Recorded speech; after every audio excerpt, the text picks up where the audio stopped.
TV Informativo. Aqui o Vale se vê.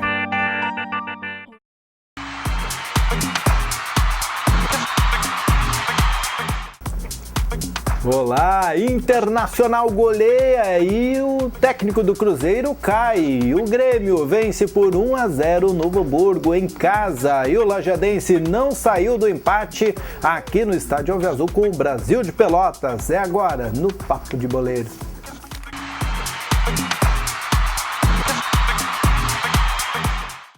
A quinta rodada do Campeonato Gaúcho começou no sábado com o Internacional e o Cruzeirinho de Porto Alegre, jogo que aconteceu no Beira-Rio. Diogo Botti, goleada do Colorado e caiu o técnico. Segundo. Caiu o técnico, segundo. Aí demorou até, né? Foram 5 rodadas, primeira rodada caiu o Benhur, agora a quinta rodada caiu o Zaluar lá, o técnico do Cruzeiro, acabou demitido depois dessa goleada aí. 4-0 pro Inter, gostei bastante da chamada da 0 hora hoje, esquadrão classe A. Mas, né? Bacana, os 4 gols do Inter na rodada. Entrega a idade, né, companheiro? Você entrega a idade. É verdade, quem criou entrega a idade. Eu também. Aos jovens que não sabem, por favor, o Google tá aí pra isso, né? Isso. Então, 4 gols aí anotados pela um novo Inter, que vai se oportunizando a cada lesões e tudo mais, a gurizada vai ganhando oportunidade e tem feito valer. No sábado, então, 4-0, Anderson comandou o Internacional, voltou a jogar bem, a melhor partida do Anderson com a camisa internacional desde o ano passado, comandou a equipe no meio campo, e uma coisa fica certa, né, Márcio? Ou ele ou o Alex, os dois juntos, não dá certo no meio de campo do Inter, fica muito lento, e ao lado do Alisson Farias, do próprio Andrigo, que entrou no segundo tempo, do Iron, que mais uma vez mostrou o faro de gol, o Inter aplicou 4-0 com tranquilidade, depois de um início meio truncado, assim, onde demorou demais para estudar o adversário, acabou abrindo para cara com o próprio Anderson já nos descontos da primeira etapa, e aí no segundo tempo, aproveitando o desespero do adversário, foi para cima, aproveitou os contra-ataques e ampliou o marcador. O Inter venceu por 4-0 aí sobre o time do Cruzeiro, que está batendo a porta dos desesperados, tanto que caiu o técnico e o Benhur Pereira assume lá, né? Benhur Pereira já confirmado pelo próprio Cruzeiro, o novo treinador aí pro restante da competição. E o Zaluar é uma opção de mercado aí, tanto para quem quiser, né? Um bom comandante, né? Vende algumas boas campanhas. Não estou entendendo. Subjetivo. Subjetivo. Fica a dica. Tá. Vamos dar uma olhada nos gols do Internacional. Foram 4, hein? Gol que não tem mais fim. Ailon, de primeiro cruzamento, Anderson, Sacha, cobertura do Jefferson, pressão na reta final do primeiro tempo, William, no bico da grande área, Anderson, espaço para o chute, pé esquerda, batida!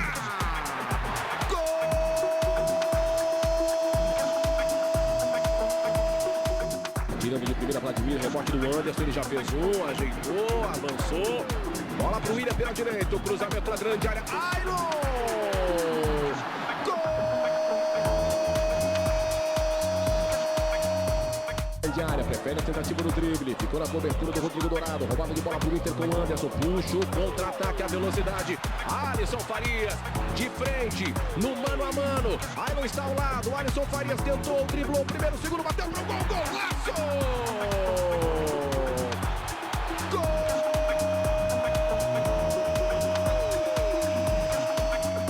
Os Olímpicos, Andrigo dividiu, ganhou, driblou, bateu, vai fazer!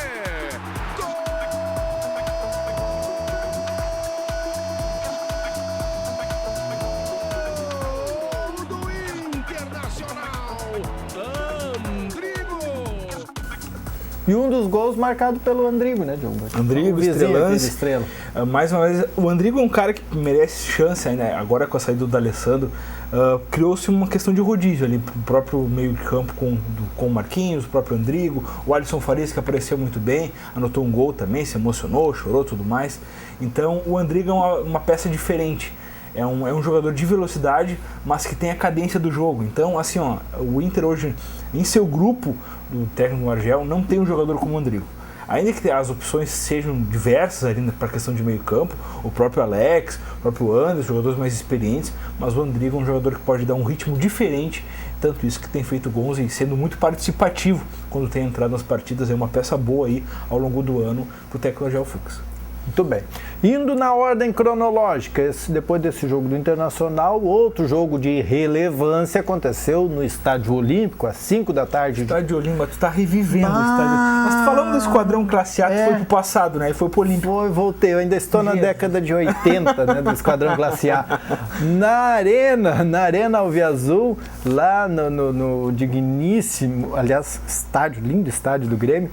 Os mais modernos da América Latina. No Maitá, lá em Porto Alegre. E o Grêmio... O bairro nem tanto, o estádio.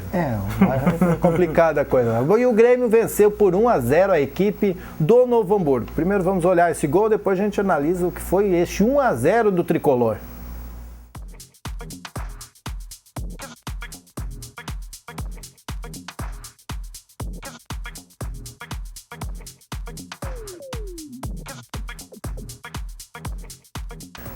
Feito o golzinho, Diogo Bote. Gol do Bobô? Choradinho e tal, e foi só aquilo mesmo. Pois é, mais uma vez o Bobô fazendo diferença, né? Saiu do banco de reservas para dar essa vitória ao Grêmio, né? O Grêmio que vinha de 2 derrotas aí consecutivas, uma do Gauchão para São José e a outra contra o Toluca pela Libertadores, então foi o momento de aliviar um pouco a pressão que o elenco gremista vinha sofrendo, mas não é o resultado de animar, né? 1-0 com o Novo Hamburgo, com o Marcelo Grois salvando a pátria gremista, vamos dizer assim, né?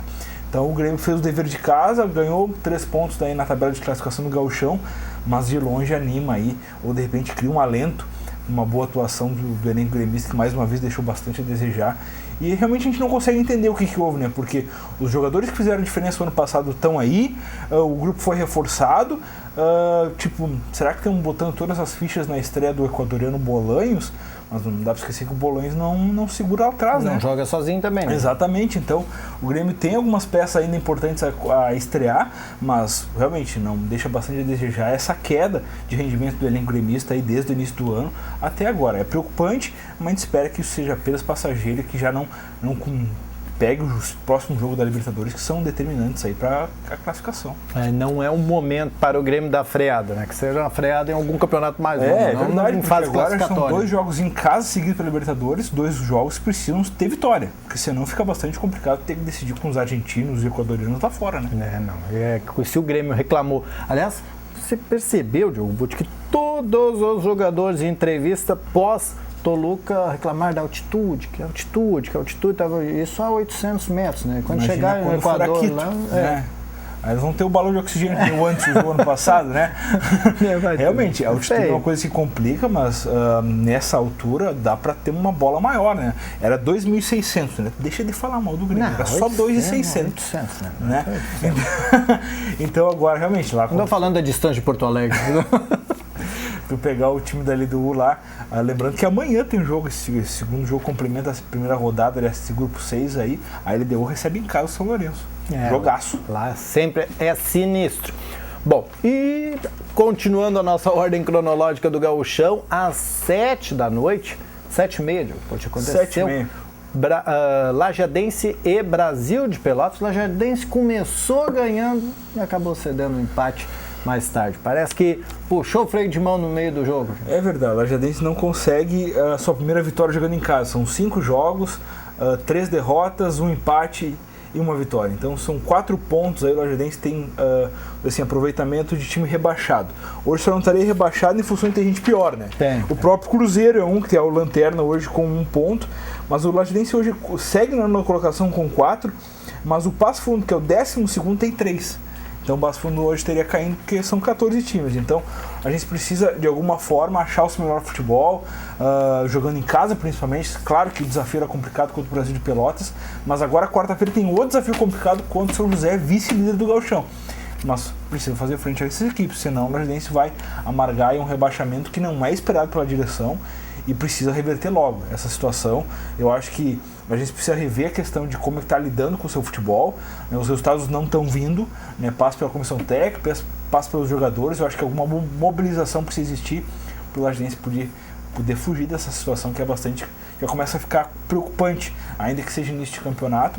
Tem a questão, é tiro curto, né? Não dá para pensar assim, este jogo era complicado, porque, como você Todos falou, o próximo jogo é contra o São José, complicado, vice-líder, o Juventude assim, sempre é chato, exatamente. Grêmio, o Internacional. O Lajadense tem jogos complicadíssimos ainda, contra o próprio Ipiranga, contra o próprio Grêmio, o Inter. Então, se tu pegar pela frente aí, Se pensar no que já jogou com o Passo Fundo, que estava atrás, jogou com o São Paulo de Rio Grande São em casa, Paulo. né? Então são equipes aí que teoricamente a gente poderia ter feito pontos, mas acabou perdendo, então vai ter que buscar o resultado contra esses times que estão lá na frente. Isso aí. E o fim de semana, Diogo Botti, além dos 3 jogos, dos 2 da dupla Grenal e mais o jogo do Lajadense, quais foram os Vamos outros passar os resultados então. Inter venceu o Cruzeiro por 4-0, Juventude segue 100%, fez 3-1 no Passo Fundo. Vitória Juventude ganha até em futebol americano. Tá jogando até no botão. Jogar Futsal. A gente tem futsal esse ano, sabia? O Aimoré fez 2-1 no Glória. O Veranópolis perdeu em casa pro São Paulo por 2-0. Vinc ainda não ganhou, né? O Vinc também não ganhou ainda. O Vinc tá lá no Veranópolis, nada. O pessoal tá abraçado. A longevidade lá na Serra, só pra... Ih, rapaz, tá difícil a coisa. Tem que ir pra Caxias tomar um suco de uva. Confirmar a classificação aqui, como é que ficou Isso do aí, Gauchão. Juventude segue líder, então 15 pontos, são 5 vitórias em 5 jogos, seguido do São José com 13. O Grêmio aparece em terceiro com 12 pontos, seguido do São Paulo com os mesmos 12 pontos. O Inter é o quinto com 11 pontos. Na sequência vem o Ipiranga com 7. Olha, a distância já começa aqui, né? Já começa a separar as crianças dos homens ali, né? Então, o Ipiranga tem 7 pontos na sexta colocação, seguido do Glória com 5 pontos, o Novo Hamburgo com 5, o Lajadense tem 4 na nona colocação, seguido do Aimoré também com 4 e do Brasil de Pelotas com 4. Os rebaixados no momento seriam o Passo Fundo com 3, o Veranópolis com 1 e o Cruzeiro também com 1. Mais sorte do que juiz do Lajadense, hein? Empacou, aliás, na nona colocação ali, mas olha... Mas é complicado, né? Uma rodada aí já pode mudar tudo. É isso aí. Amanhã, terça-feira, nós vamos falar sobre o retorno da LAF, que oficialmente vai ser dia 16 de abril, Diogo. 16 de abril na Liga Nacional, divulgada a tabela da primeira fase dessa competição do Brasileiro, Campeonato Brasileiro de Futsal, enfrenta o Atlântico da Erechim, Clássico Gaúcho e logo na primeira rodada. Eita lá, difícil, começando o ano difícil. Mas nós vamos falar mais sobre isso amanhã. O pessoal de Erechim que diga, né? Vamos começar o ano difícil. Também, tá valendo. Amanhã, depois, redação informativa. Até mais. Abraço.